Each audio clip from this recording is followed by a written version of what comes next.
দীর্ঘ পা আর লম্বা গলার জলচর পাখি ফ্লেমিঙ্গো গোলাপি রঙের কারণে যার পরিচিতি বিশ্বজুড়ে। সাধারণত আফ্রিকা, ইউরোপ, আমেরিকা ও এশিয়ার নির্দিষ্ট কিছু অঞ্চলে দেখা যায় এদের।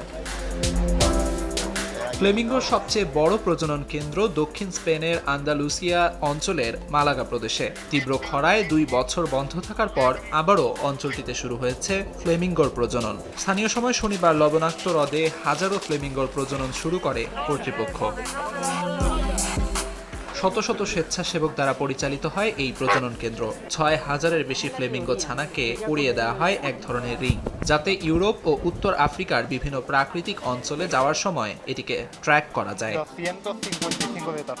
বিশেষজ্ঞরা বলছেন, দক্ষিণ স্পেনের এই বৃহৎ লবণাক্ত হ্রদ ফ্লেমিঙ্গো প্রজনন গবেষণার সবচেয়ে গুরুত্বপূর্ণ স্থান। তবে ভূমধ্যসাগরের জলাভূমিতে খরা এবং পানি নিষ্কাশনের মতো বিভিন্ন হুমকির বিষয়ে সতর্ক করেছেন তারা। আমিরুল ইসলাম আলিফ, সময় সংবাদ।